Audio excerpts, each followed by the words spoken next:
and welcome to my channel, Blissfully Single Bean. I'm your homegirl Bean, and I'm your blissfully single one. Before I go any further, I'm having some audio issues. I don't understand what it is. I'm using the same microphone that I did for my other couple of reviews, which was crystal clear, but I'm testing out my microphone. I tried to do the AirPods, so I'm not sure if it's the audio output or if it's my damn phone that I've been needing to upgrade. So please hang in there with me. But yes, welcome to my review of Love and Marriage, Huntsville, Season 3, Episode 3.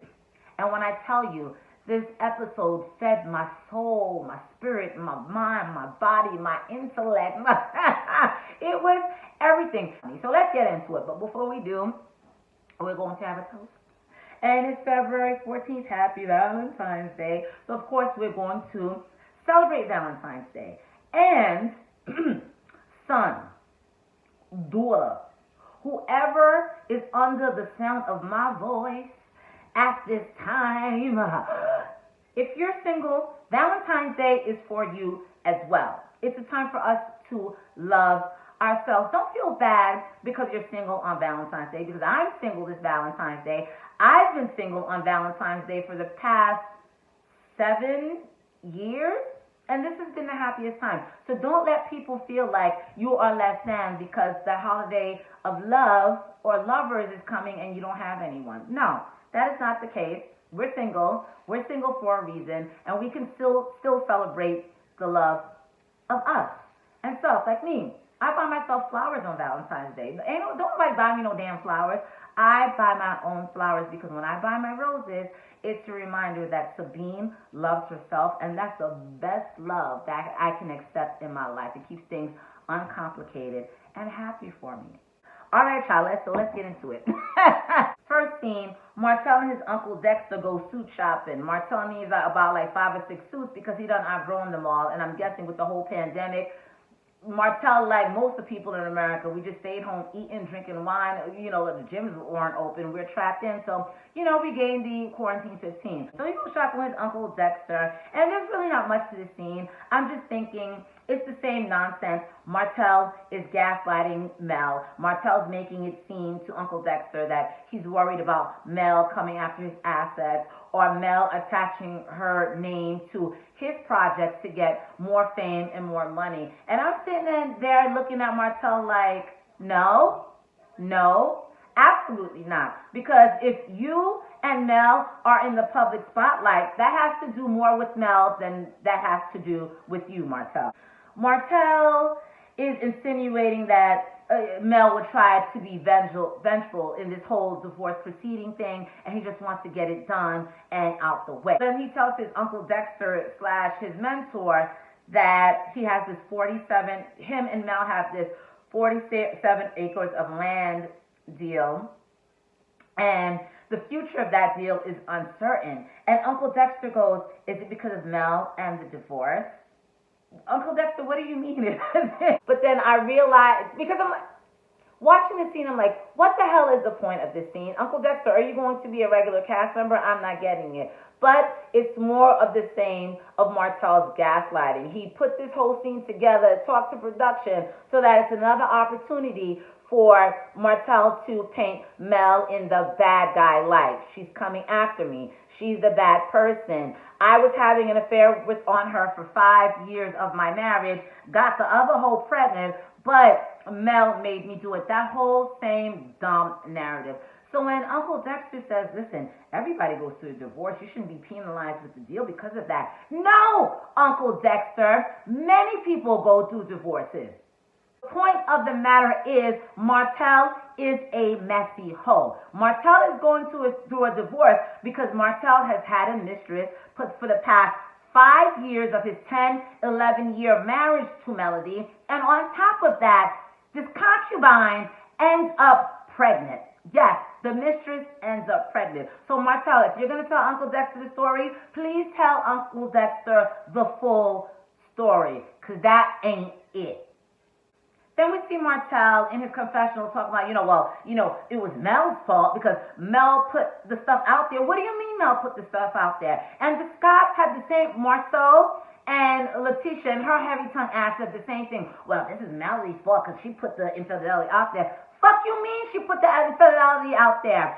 If Martell wasn't cheating, if Martell was being a good husband to Mel, there wouldn't be shit for Mel to put out there. So miss me with that. I love how both Martell and the Scotts are making it seem that all of this is Melody's fault because she brought it to the public eye.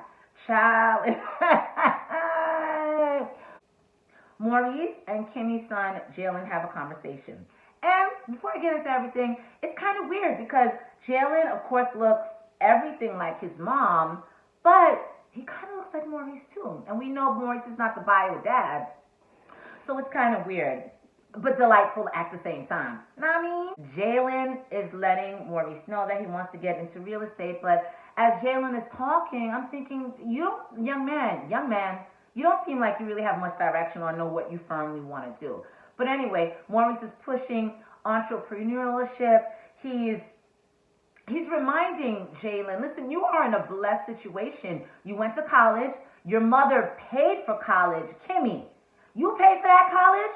As a single mother, please give me the grace and blessings. Please bestow everything, Kimmy, that you are upon my two boys. Because I'm a single mother, and I'm looking at college like, oh, damn, how much am I going to pay for this? You went through college with no loans. He said President Obama took office and had student loan debt to contend with. And look at the position you are. You are in a blessed position. Maurice is basically saying, listen, work your odd job, your 9-to-5 odd job, make your little ducats to pay your rent, but at the same time, that spirit of entrepreneurship, get into real estate investing, put your pennies together, buy a house, flip it, do something to push your entrepreneurship agenda, because Maurice believes in being an entrepreneur because it gives you more control as opposed to regular schmucks like you and I who work and get the 2 paychecks every 2 weeks, and at any time these damn companies can say, we're laying you off, your position has been terminated, you are no longer needed. So Maurice, I am here for it, and I like the fact that last episode Maurice really absorbed the conversation that he had with Kimmy, and he really brought that to Jalen in a way that combined his belief, entrepreneurship, with Jalen, just work, get your money, do what it do. So it's a real great conversation. And what I love most about this conversation is the fact that, again, Maurice is not Jalen's biological father, but he is a bonus dad like no other, because he's taking Jalen under his wing and he's giving him all the tools that he needs to, to succeed. So Jalen, please take Maurice and your mom's words under advisement. Mel and Martell meet to talk business, and going into the scene, I realized they're talking separation of assets. I'm cringing because this is a very heavy conversation to have, and I cannot imagine having this conversation myself with the camera shoved in my face and life. This is a hard one. Melody walked up into this meeting, and Melody is looking good. Let me tell you, Melody is looking amazing. Melody has the bob cut with the jet black hair. And I have to say this, Melody is gorgeous. But Melody is at the epitome of her gorgeousness when she has jet black hair, because it just enhances her features. And I know she likes to rock the blonde bobs and the blonde wigs and the blonde cornrows we're going to see later on in the episode, but that blonde really washes Melody out. That nice jet black hair, Mel, that's your look. I'm just saying. But honey, homegirl came into this meeting looking assured and looking good as hell. The hair was laid to perfection. Mel's getting ready to get down to business, and then Martell opens up with, oh, it's nice to see you. Thank you for coming. I mean, the last time we were here as a couple, but I mean, whatever. That same toxic bullshit.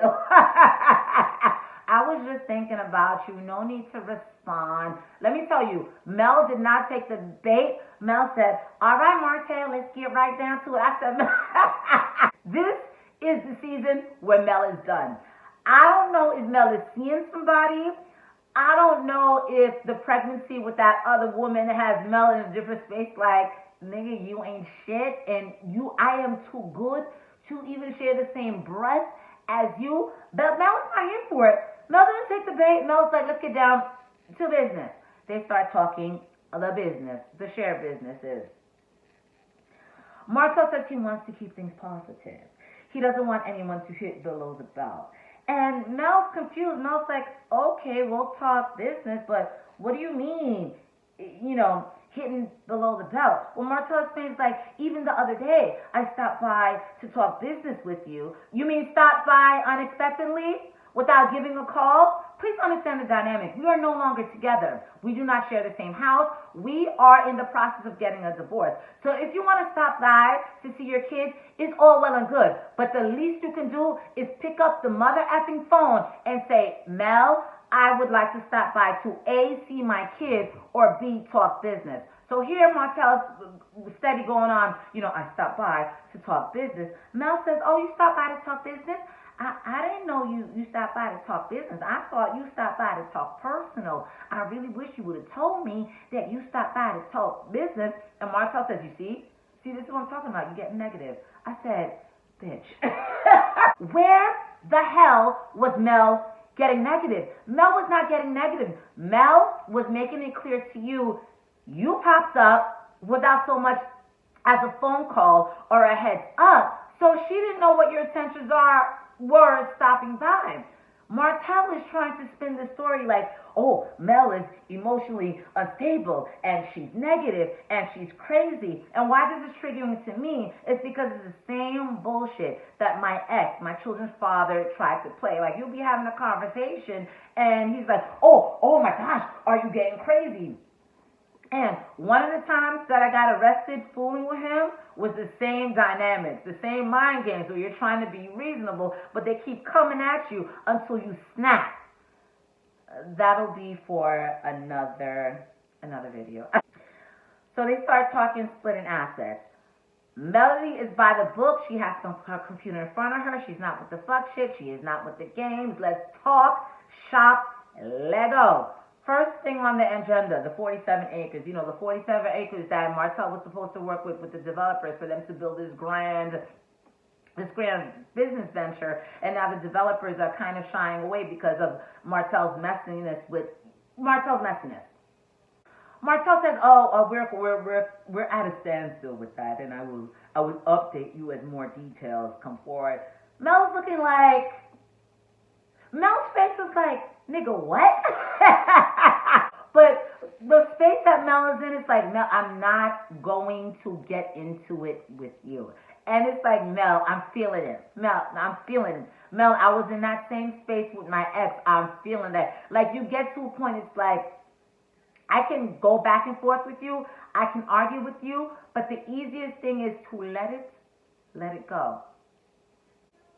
Embrace comes up. And Embrace was Melody's skincare line. Martell says, well, originally you were going to give me 15%, but now you're saying that I should not get anything. And I really don't think that's fair. It's not fair because I contributed and I lifted you up, and the way I treated you. Mel said, the way you treated me? All right, Martell, let's go into the way you treated me. And Mel's energy was so calm, collected, like, nigga, I got you. Like, please tell me the way you treated me. Please let me know why you feel like you deserve any kind of ownership and embrace. And the fact that Mel initially was going to give Martell 15%, and she changed her mind to 0, leads me to believe that Embrace was Mel's baby. It was Mel's intellectual property. She came up with the concept, the investing, the dollars, the funds. That was Mel. I feel like Mel gave him the 15% just because you're my husband and we need to share. We need to have these ventures together. We need to build wealth together. So I'm giving you the 15%. After the side chick, the hoe, the guzzler comes up pregnant, she's like, oh, no, the hell with that. That's my baby. You can take that 15% and shove it where you know where to shove it, but I'm keeping it. Embrace is mine. Martell goes ballistic. Martell says, I want 50% because I've done A, B, and C. And it's like he's yammering on and on. And even before that, when he was talking about, I treated you, I treated you. And when Mel said, how did you treat me? He was yammering. He was stuttering. He didn't know what the hell to say because he had nothing to say. Martell, we've seen you treat Melody like shit for the past 2 seasons. We have. And while, Martell, I want to blame everything on you, and I do blame 99.8% on you, Mel, you let this go on way too long. Way too long. So going back to Martell, you didn't treat her like anything but shit. Anything. And then Martell goes on to say, whatever I've done, I've come home at a decent hour. Nigga, so? What do you mean you came home at a decent hour? You came home at a decent hour after fucking and eating out some other woman's box. Are you freaking kidding me? And how would you feel if your wife was paying the bills and fucking, and the fact that she came home to you and your kids at night was justification as to why, all right, it's okay for her to cheat, but she's coming home at night? It's so funny how men like to dish out all kinds of shit, but if it comes back to them, they cannot handle it. I'm looking at this scene like, this is painful. They get into it. Martell says when he met Mel, she was only a school teacher, like looking his nose down on school teachers. Excuse me. First of all, if I had any sense, I would have gone into education and become a school teacher, because as a single mother of 2 boys, being an educator would have given me the flexibility that I needed to pay the bills and spend time with my children. So being a teacher is an avenue that I should have taken, and one that I've always regret that I did not take. Number 2, stop doing that. Stop making it seem like you picked her up and put her on this mountain, because Mel says, okay, please, number 1, don't look down on me because I was a school teacher. Number 2, you were a school teacher as well. So what are we really talking about? But Martell said, listen, I quit teaching to have this great craft cutting company. And Mel said, all right, that's all well and good, but who are your clients? Your uncle and 4 or 5 other people? Listen, Mel Mel was here for chaos and violence this scene, and I'm here for her. She's living her best life. She ain't going back and forth with you. That being said, instead of going back and forth with this whole embrace thing, Mel said, okay, we can dissolve embrace. Child. Martell said, well, I'll talk to my attorneys because I want 50% and we don't need to, to dissolve embrace. Mel said, their attorneys, they have nothing to do with it. Mel owns the company. So if Mel says, I don't want this shit anymore, let's dissolve it, that's what it is dissolve. Mel, checkmate on an ass, bitch. Then the infidelity thing comes up. Comes up. And what did Mel say to spark the conversation? Mel said something to spark the infidelity conversation, and Martell says, well, it wasn't just me, it was me because, we seen it, but you were doing stuff that I didn't know. The same nonsense, the same gaslighting. Mel, you cheated as well. First of all, I'm going to say this with every interview. I don't believe that Mel cheated. However, if Mel cheated, I believe it was in retaliation to Martell cheating with the other woman, number 1.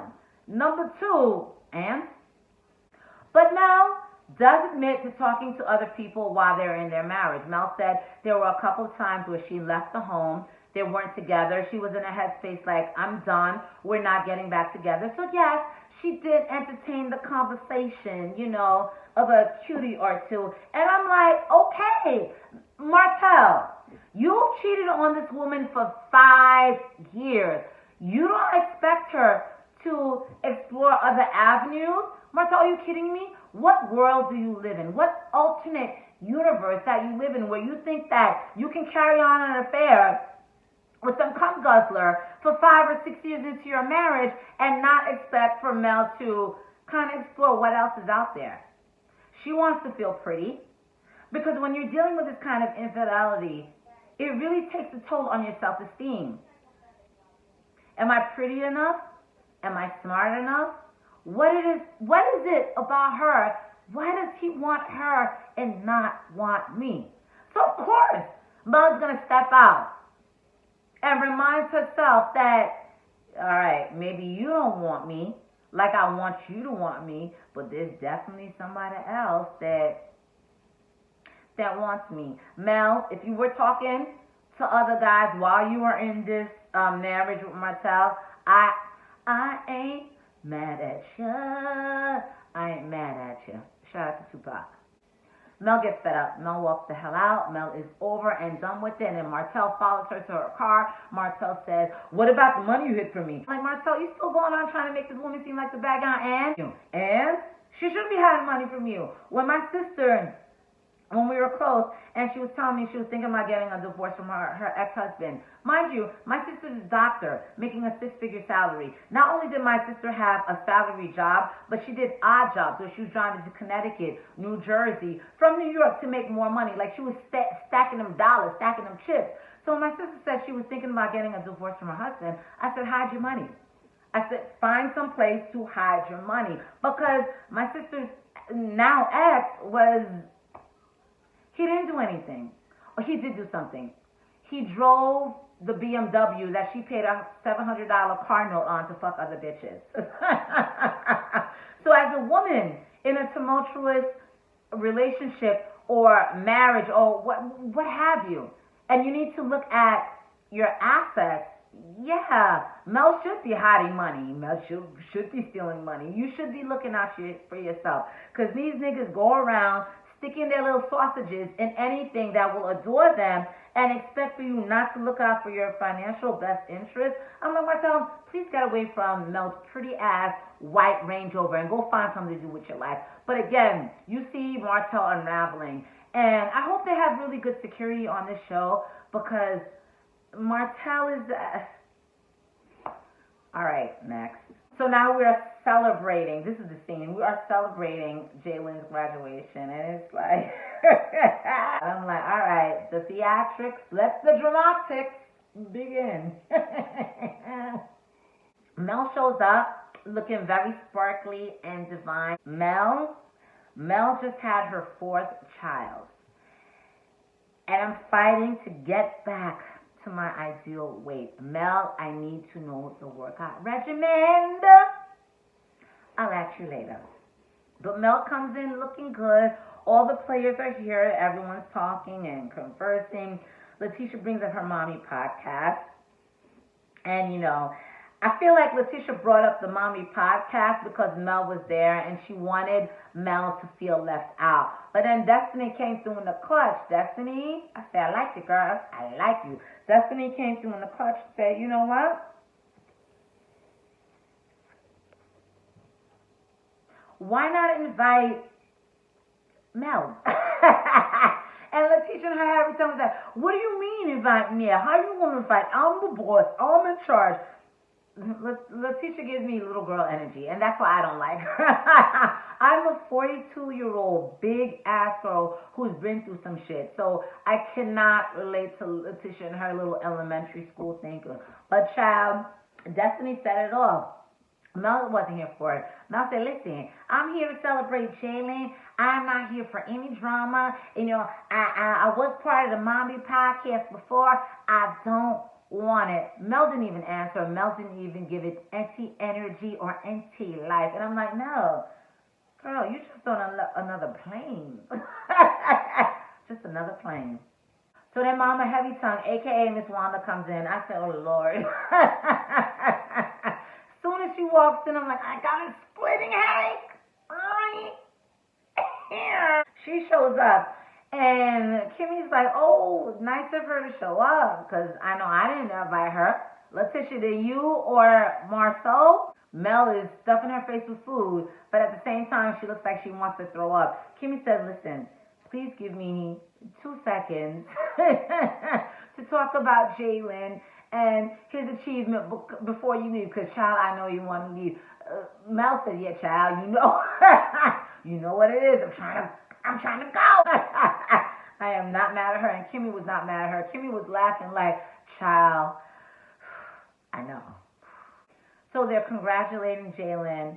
They're talking about what an amazing son Jalen is. And then Kimmy says, Jalen is the type of son that makes you want to have more children.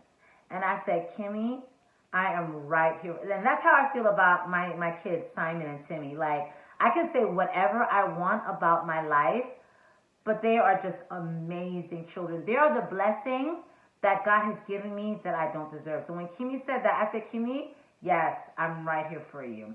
Kimmy celebrates Jalen, and Maurice gifts Jalen with a watch. I'm thinking Rolly. I mean, these people look like Rolly people. It was a really nice scene. But on top of that, Kimmy also congratulates Maurice, who just earned his law degree. So it was really everything. So it starts off very nice. It starts off very nice, and then Martell shows up, and the energy shifts, and it's like, I still understand it. Because when I broke up with my ex, my children's father, and when I really broke up with my ex, whenever I saw him, or whenever he popped up, because he did the same Martell bullshit, pop up without any regard or whatever, that didn't stop until I moved 45 minutes away. But he used to do that shit too. But it was the same kind of feeling when he popped up. You become anxious. Not only you become anxious, the kids become anxious because they know it's about to be some shit that's going down. Mel's face changed. Her energy changed. Destiny's energy is like, all right, I'm on guard. Because I feel like I gotta, keep the peace and do what it do. It was cringy. And I know he was invited, but still. So, child, as soon as Martell shows up, Mel's energy was like, yeah, I am not here for this. Mel's stuffing her face with food, and she's like, all right, I gotta go. Miss Wanda said, Mel, are you leaving? Mel said, listen, I've been here for a while, and I have got to go. Child, Miss Wanda gets up to walk Mel out, and Miss Wanda said, Mel, I gotta talk to you, because, listen, you deserve so much better than Martell. Martell hears this, his ears perk up, then he starts walking behind the woman. And I said, Miss Wanda is finally relatable. Miss Wanda is finally relatable because she reminds me of my older cousins. When I broke up with my ex, my older cousins, shout out to Miss V, my cousin Denise. She's my favorite older cousin. And when I say older cousin, probably like in the 50s age bracket, because she always says to me, Sabine, all right, you'll be okay. You deserve better. You'll get better. God will send you better. Like, there was a soothing energy, like, girl, don't worry about it. You're going to find somebody who's going to love you and love your kids. And I kind of wrapped myself around that comfort, And Miss Wanda gave me that energy. She's like, all right. So Miss Wanda was like, yeah, Mel, you're gonna be okay. You're gonna find better. You're gonna be all right. And then Martell walks up on Miss Wanda. I said, Martell, listen, how you gonna walk up on Miss Wanda? You need your ass beat. But let me tell you something, baby. Miss Wanda, we ain't never scared. Miss Wanda was not scared. Miss Wanda gave Martell the business. Miss Wanda said, you acting like a bee. You know she ain't deserve all of that. Why'd you do that to her? Martell said, well, you's a bee too. Miss Wanda said, I'll be that, but you's a bee. When I tell you, Miss Wanda gave it to him, Miss Wanda wasn't scared, and Miss Wanda wasn't backing down. And what was crazy to me is that Miss Wanda spent a lot of time arguing with Martell, and I'm like, where was Letitia? Where was Marceau? Because my mother has been gone for a few years now. But let me tell you something. 42-year-old Sabine, you ain't going to walk up on my mother. I don't care if you're a man. I don't care if you're a woman. You're not going to walk up on my mother. You understand what I'm saying? So, Letitia was having a conversation with Kimmy about her mother popping up. Kimmy said, all right, your mother was not invited, but it's all good. Kimmy said, you threw my mother mad shade. I'm like, you should have said that she was welcomed even though she wasn't invited. Girl, what? So when I see this exchange between Kimmy and Letitia, their friendship is going to be tested this season, and it's going to be something very interesting to see. Miss Wanda and Martell are going back and forth. By this time, it seems like Mel was in my zone. She had a couple of drinks. She was looking good in her shiny outfit, and she said, listen, I'm going to go. I'm going to go, but listen, she was talking to Miss Wanda, but listen, do not ruin Jalen's graduation. I'm going to leave, but don't ruin it. And I said, Mel's energy this season is unbothered. Martell wants her to be bothered. Martell still wants to exercise the control over Mel, where Mel will pick him regardless. Mel will put up with your shit regardless. Mel, just to have the husband and the perfect family, she'll put up with you being with her and running back to the mistress. Mel is not there anymore. Mel just wants to be happy. So when Mel hobbled her tipsy ass away with the help of Destiny, Destiny comes back to talk to Martell. Destiny says, listen, I understand you're feeling how you're feeling, but you cannot let people unravel you. Martell says, no, I'm not going to let, Miss Wanda talk, bad about me with Melody. Married people go through stuff. Yes. Married people go through stuff. I will admit it. But Martell,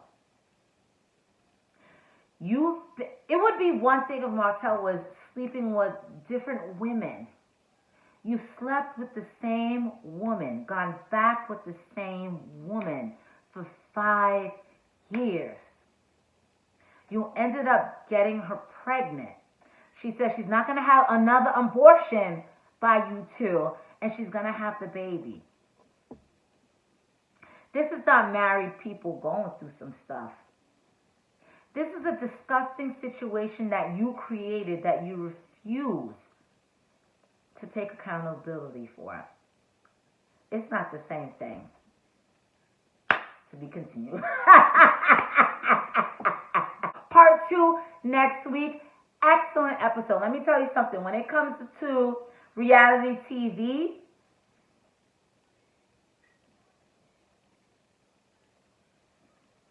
Love and Marriage Huntsville is #1. And don't at me, at your mama. Please, if you like this review, please subscribe to my channel and follow me on Instagram and Twitter, especially Twitter, because I talk smack every single day. Thank you so much for riding through me with this review, even though I think the audio is going to be kind of jacked up. However, I got to figure this out. I got to upgrade my phone and then find a better microphone. All right, guys. Peace. Happy Valentine's Day. Love yourself if you're single. And if you are married or in a relationship, love the other person. Peace out. Bye, guys.